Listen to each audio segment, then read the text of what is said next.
Hello, jabronis. Today is the day. Eeloo and Tylo, 24, I think? 24. I was 24 once, but today we're gonna rescue Bob. And to do that, I've built a ship. Oh god, what'll it be? Let's have a look. And it's a beauty, this one. Let me give you a hint. Decoupling is extremely hazardous. It's also designed to bring a tourist to the moon. So that will be one hell of a tourist ride. It will rescue Bob and well, it will be on site for that rescue. To that end, it also has a robotic control core so that the tourist doesn't actually have to do anything. Isn't technology wonderful? Let's build this thing. Incidentally, this will cost 2/3 of our available funds. We are not out of the woods at all. Fortunately, this tourist will foot the bill of design, construction and flight if he returns safely. So there's that. Let's have a look if we can grab another contract. We have one open contract slot. Ooh, Lubin Kerbin rescuing him from a solar orbit. Let's not do that, that's probably difficult. Atmospheric scans on Duna. We could send a probe there, but then again, maybe not. Let's see, pressure readings in flight. Yeah, if we're not gonna land, we're gonna get stuck with this forever, and we're not gonna land, so let's not do that. Plant a flag on Minmus. That still needs doing. This gives us lots of money. And this orbital station on a solar orbit. That's hard. Well, it's not hard, but it's hard to get the peoples back again. Visual surveys of Kerbin. This is the ideal thing for one of our airplanes. We'll probably accept this. No, let's not decline. Let's have a look at where they would want us to do those inspections. Let's see, let's zoom a little bit back in towards our planet. That's over here. That's perfect for airplanes. We're gonna accept that, and we're not gonna do it right now. Actually, we're gonna have to wait on the... No, we're just gonna wait those 10 days because I'm excited for rescuing Bob. We are gonna accept it just to have some cash in reserve, and this will be a nice airborne jaunt, which I'll mostly do off screen, otherwise it's just gonna get really boring. Cool, so now do we have any technology in process? Actually we don't, we can't. We need to upgrade our science building. This probably means that our launch windows here will be missed, but let's warp forward 10 days to rescue M time. The space program has gotten a little bit of a blow from lost money, over zealous spending, and some unfortunate deaths and crashes. Not that there is such a thing as fortunate deaths and crashes. That is not unless there's actually a competition mode implemented. Cool. So we have a vessel. Let's roll it out. Let's roll it out. Roll it out. Roll in, roll in, roll in. 4 days of roll in. Is it me or is that just taking longer and longer every time? Anyway, here we are. We're gonna make it before sunset, which is important because otherwise the vampires come out.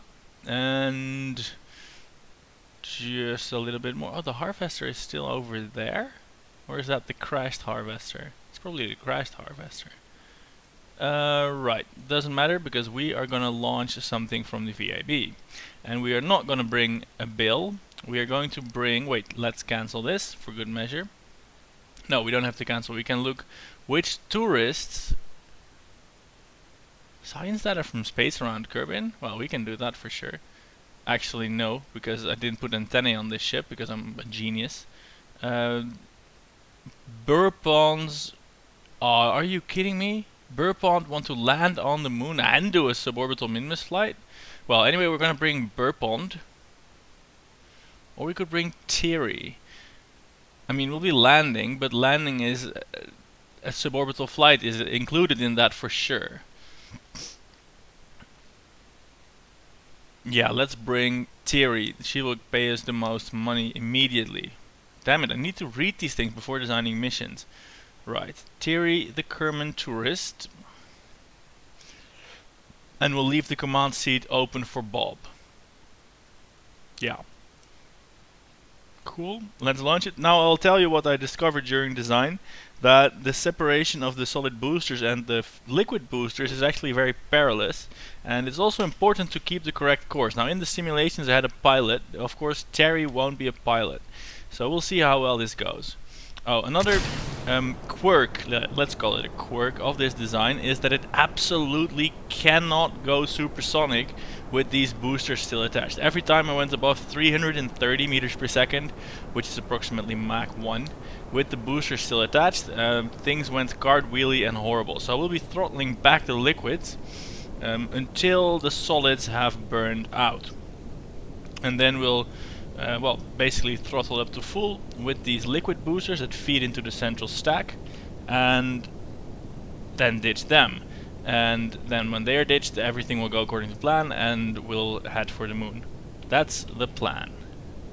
We're already veering off course. And remember, this is an important launch because otherwise we're gonna be relegated to doing airborne flights for visual surveys, which isn't the most glamorous. Remember, we are intending to colonize Tylo and Eeloo, one of the most inaccessible bodies, well, two of the most inaccessible bodies in the Kerbal solar system, and so far things are not looking that good. Cool, we're coming up on SRB SEP. Let's cut engines, separate them. This is going well. Engine power, this is not going well, we're pointing in the wrong direction, but we have steering control. Okay, full throttle. Let's attempt and point in the right direction. That's a little bit of delta V wasted, but there's no cartwheeling or anything horrible like that going on, like last episode with the friggin' tourist that, well, I'm surprised Terry signed up for this mission. She's probably complaining by now, like, why the hell haven't there been any exciting cartwheels yet? Because my god, that was some crazy mission. Alright, here we are, coming up on liquid fuel booster separation. For that we will cut out the engine again and just full boost back on the pedal. I'm cutting the engine because that way there won't be any sudden collisions, and gentle collisions are usually survivable, which make them infinitely better than sudden collisions. Cool, so now comes the boring part, the burning of this big stage. Actually it's not that big, but the engine just doesn't consume fuel very quickly. The boring part, the burning of that big stage. I will cut the video here and reconvene with you once that fuel is almost gone, so see you then. And there we are, slightly higher and slightly emptier.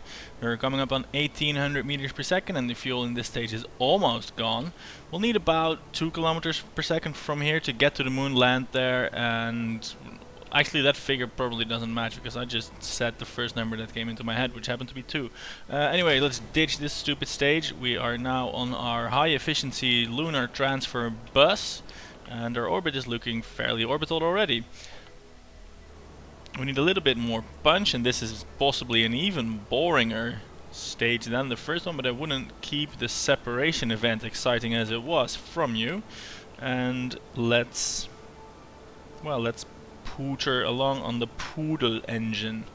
This has almost reached orbital velocity and our lunar destination is over there with Bob on it, so we won't be able to depart straight away. We will have to in fact wait a little bit. Let's get ourselves orbital. There's that. Cut the engine now. We did bring solar panels on this mission, so the probe thing doesn't run out of juice. And let's plan a maneuver for the moon. Now if you don't know how to do this, pay attention because I'm doing it now. Let's see, there we go, 1, 2, 3, 4, 5, 6, 7, 8, 9, just a little bit longer. There we go, encounter time. Let's make a low periapsis because of course our intention is to land. And we also need it to be an equatorial one, because if I recall correctly, Bob is on the equator. See, let's check this out. I think this has a very low periapsis, which I like. And this is now our descending node is also going to be low, which we require. And now our periapsis is 60-ish. 40 is fine, come on. That's 822 meters per second, which should be in this bus easily. and the burn needs to happen in 22 minutes. So let's time warp over there. Let's see, 50 times, no, a little bit faster please. Let's pull up our resource window. See, the electric charge is depleting, but we brought batteries, so everything will be fine. Cool, just a few more minutes. Our burn will take 1 minute and 22 seconds, so let's wait a little bit longer than that. Because if at all possible, if no other things apply, it's best to sort of straddle the node, as I call it, and I think other people call it like that as well, where if you have 122 to your ideal point, you burn it like 50 seconds. Actually 42 would have been better. No, 41 would have been better. The idea is that ideally, in the mathematical world, you want to give all of your impulse at a infinitesimal small moment, and of course you can't do that. You can't make an infinitely powerful rocket engine, not without cheating anyway. So we have to adapt. Our burns take longer than small Planck length duration of time spans, so we have to like be a little bit smart with that. If you're way out into space, it doesn't really matter that much, but close to a planet, our trajectories are all curved, and if we are burning for a long time, we will incur inaccuracies because we won't be pointing in the same direction all the time, and that's a big deal. That's also a problem, that's mainly a problem when you're working with nuclear engines or other low thrust stuff. You'll figure it out when you get to it, I'm sure, if you hadn't already.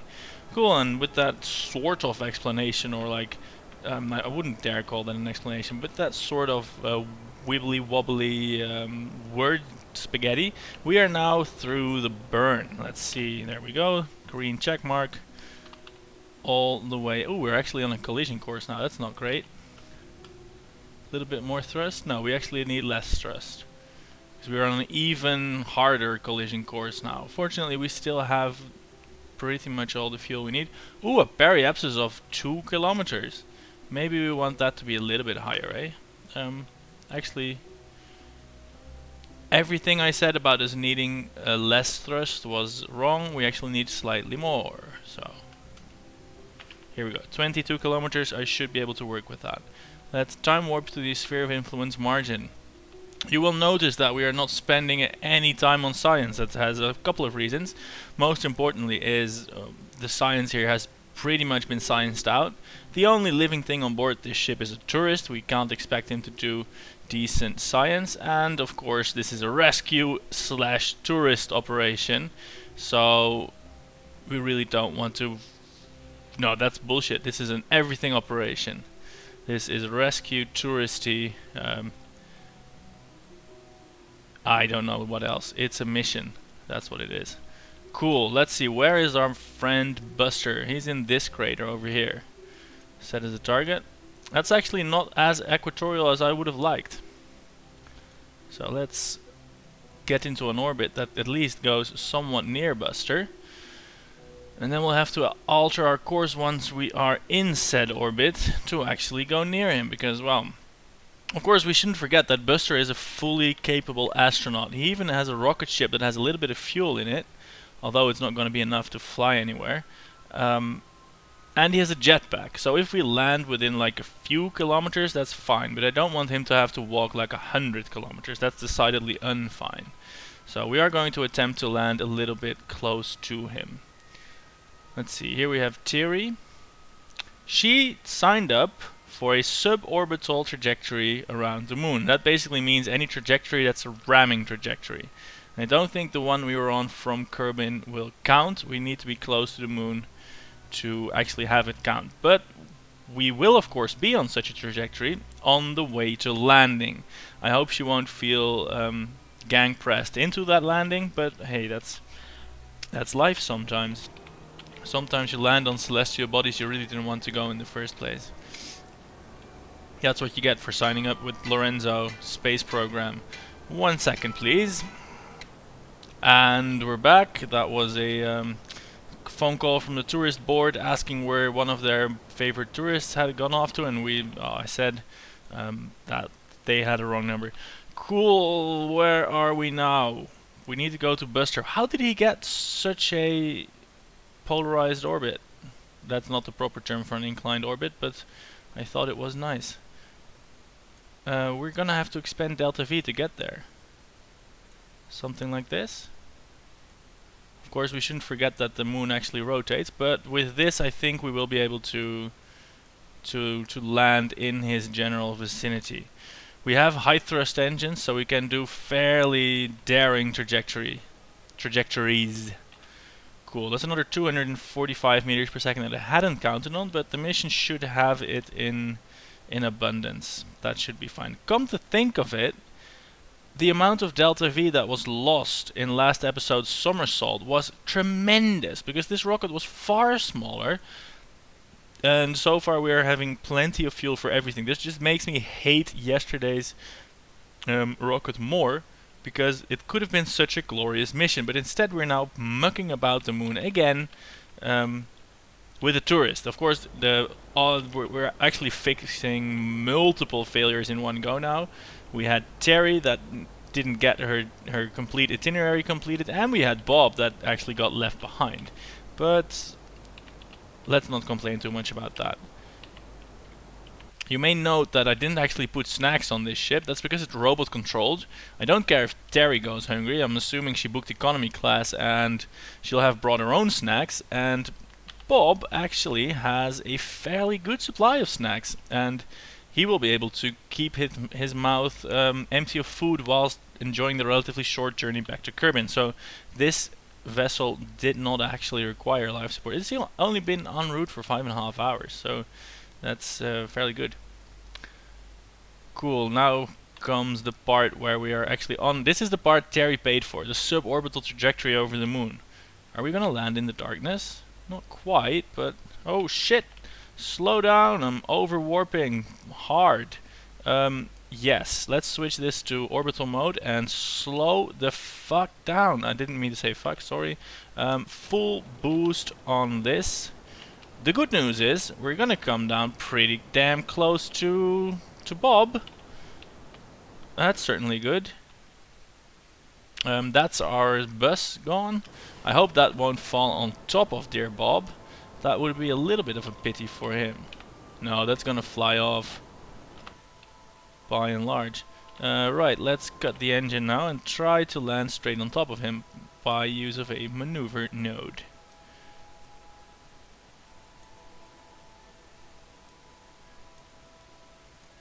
Yeah, let's make this one. That's 98 meters per second, and we have that to spare. So boosting, boosting, boosting.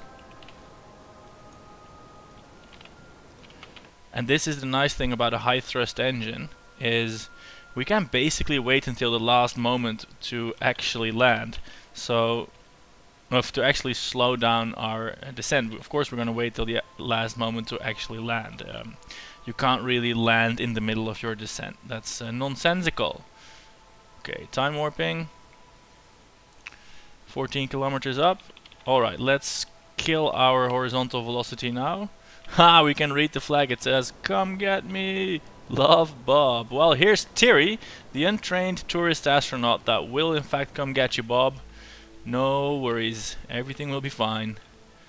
I just remembered that the slopes of this crater are incredibly hard to land on, so we better have actual pinpoint accuracy. That said, this is a nice tripod lander, should be really stable. It's also going really fast, so let's slow down a little bit more. Now I don't have SAS on this or a pilot, so I'm gonna have to do manual steerings, but I reckon that should be fine still. Let's go a little bit closer to Bob, and let's slow down a little bit more as well, because the ground is coming closer pretty rapidly. Cool, this is looking good.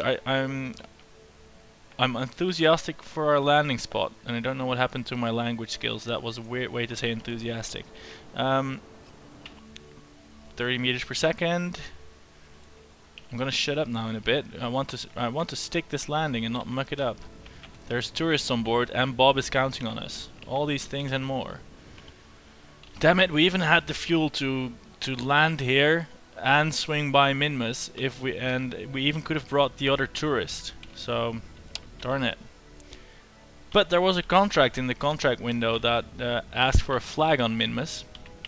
We can take our crazy... No, he wanted to land on the moon and fly by Minmus. So we're gonna do another lunar mission at some point. I think it's fair to say. Alright, landing now. Cutting out the chatter. We're going incredibly... Full boost! No! What the hell? Okay, full boost now. How did we not explode? Alright, alright. Come on. Focus. No, no, no, no, no. Boosting. Oh! I don't know what happened. Why was I not able to do that landing? Too much talk. I'm sure it's that. Alright, let's get back to Bob.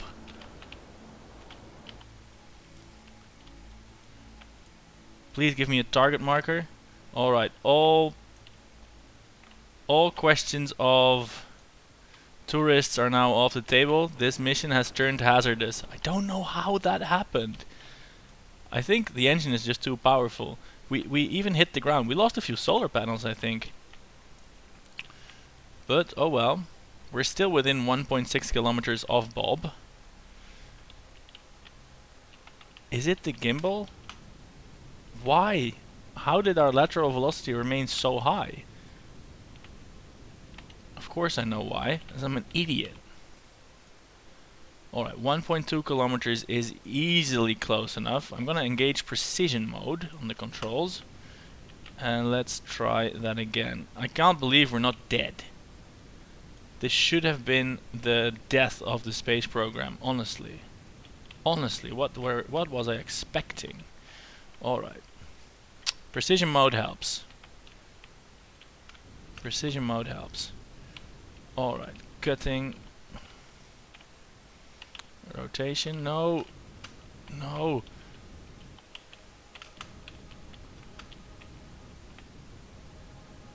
This is looking a lot better.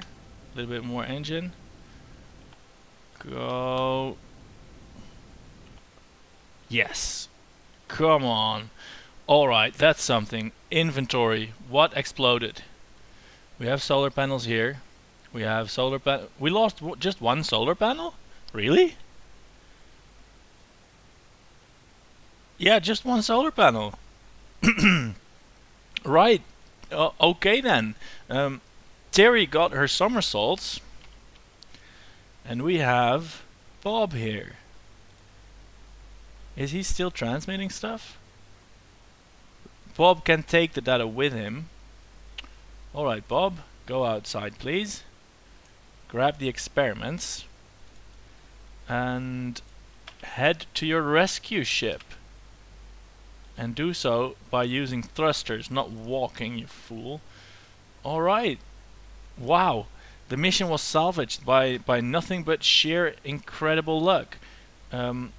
We'll probably see now that Bob will crash into the terrain and splatter himself to death or run out of jet fuel. But no, none of that seems likely. Alright, we're approaching 400 more meters. This is really close. And I think the Rescue M, I don't know what's called M. Oh yeah, because we're on the moon. This is even gonna work because this thing still has all the fuel in the world. Well, not all of it, but most of it. Cool. Right, we made it. Successful EVA rendezvous. Let's wave to Thierry. Hi. And let's get on board. Get on board. Wow, we have a pilot. Is Bob a pilot or a scientist? I don't know. Cool, let's go home. To go home we just launch at 90, like 120 degrees and go. So let's do that. Bye. No, Bob is definitely not a pilot. Oh god. Apologies about the constant coughing in your ears if you're watching with headphones, but I can't help it. Right, this was the wrong direction to take, obviously. Alright, we can alter that and go in this direction instead. Now we may have to be a little bit careful with our fuel because it's apparently not infinite. Actually, it's almost depleted. But that said, we are pretty much in orbit. Let's actually establish ourselves in orbit in case... Now let's make a maneuver node to see what we need to get home. Do we just need this? I don't think we need much else.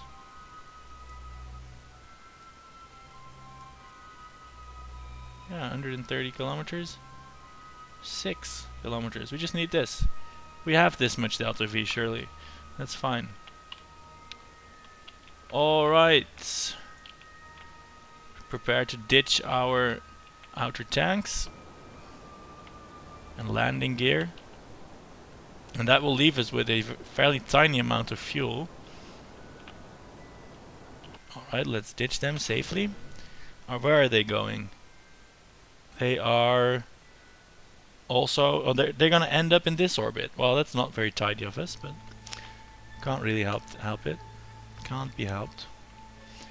And there we have it. That was weird. It was decreasing and then it wasn't. So let's actually get out of the lunar sphere of influence and then tweak the course again. I will just conveniently forget that like none of the lunar surveillance contracts have worked out so far. We will not mention that to the press. What we will do is slow down our orbit so that we are actually going to re-enter, which is something we want to do. 24 kilometers, I think that's reasonable. Our orbit takes a day, 2 days, so even without, if we don't make it on the first pass, we will have enough snacks. And we have a full rocket to slow us down as soon as we hit atmosphere. So let's just do that. Alright, here we go. Oh god, yeah, I don't know what happened. Right, here we go. We're gonna come down on the dawn or dusky side, depending on which side of the Terminator you're on. That doesn't happen often. Usually it's pitch black. Oh god, oh god, oh god. Oh god, oh god, we're going so fast. We did bring a heat shield, of course. But let's have our engine do most of the work, actually. Why not? Because I think it still has about 400 meters per second in it, and that would ease the load on our heat shield tremendously. So here we are doing just that. Terry is almost back home. Little bit worried by the strange lunar man they picked up, but not too worried because obviously this is a space program and these people take care of security and safety. Right, let's detach this stupid engine. We are now completely ballistic, we have no propulsion whatsoever, so please heat shield and thing, please be aerodynamic. Because we don't have SAS, we don't have RCS, we don't have pilot skill, all we have is me to keep all this stuff pointed in the right direction. We're now hitting proper atmo. Oh, we can look at our rocket, which is probably going to burn up. It's only 66 meters from here.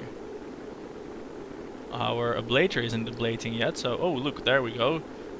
More. Oh, it depends on where I put the camera. This is nice. 2 burning stars. One of them heat shielded, one of them not. This is the empty rocket. We'll see if that burns up, or we'll see if it doesn't, our concerns will have been superfluous. We're now at 20 kilometers over the desert in the morning. 2 brightly shining stars crashing back towards the planet. This is probably the best and gentlest re-entry I've done in the new Aero model so far. I mean, we are at 5-ish Gs, about 1500 meters per second to go, and everything is looking good. A little bit jarring is that this naked engine is performing just as well as the heat shield, but we won't let that spoil our fun. We have ablated about 51 of the 200 ablation units, which I think is nominal. And we are rapidly approaching parachute deployment altitude. Wow, this is a mission that for once appears to have gone really well, apart from the loss of 1 solar panel, and that was all part of the show, of course, for Thierry. Everything for Thierry. Why the hell not? Right, let's deploy the parachutes now.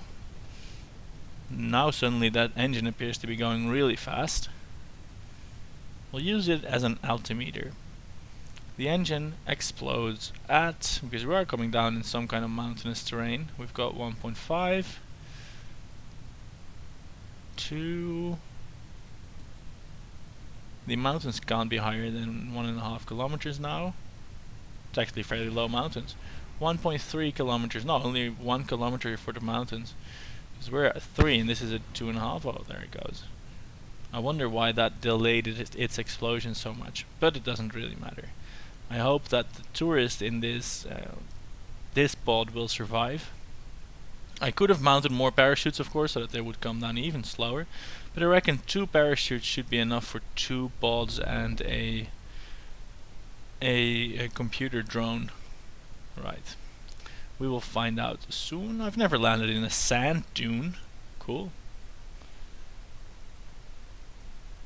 Alright, coming up on the ground. Let's not do that at 4 times time warp. It's a bit hit or miss. I have survived landings at 4 times warp, but also I've seen explosions at 4 times warp. And that's not really very nice. You can see Minmus there in the distance, being small and everything. Cool, we did it. Recover the vessel. Yes. We apparently now got paid money. Or at least I hope we did. 1, 2, 3, 4. We got lots of science back though, that's good. And we have some money. Yeah, this was a successful mission. No XP gain for Thierry, but we definitely got experience gain for Bob. He should have, he lived on the moon for a while. We have science data from space around Kerbin. I suppose Bob had a bit of that. Ferry back the tourist. Yeah, we got 70 grand for Thierry's travel itinerary. And we've got 8 grand for actually putting her on the suborbital trajectory. Great! Great, great, great! What's it looking like in the... Oh, we've got more tourist contracts. No, let's finish the ones... Atmospheric scans. Oh, they're on a specific location. Science data from the surface of Minmus. New surface outpost on Ike. And a satellite in polar orbit. This gives us lots of money as well. Wow. I don't want to do these ones. I want to go to Tylo and Eeloo. But probably they will we'll be given contracts for those destinations as soon as our probes get there, I hope. Do we need to land on Minmus for our remaining tourists? We don't. EVA report on the surface.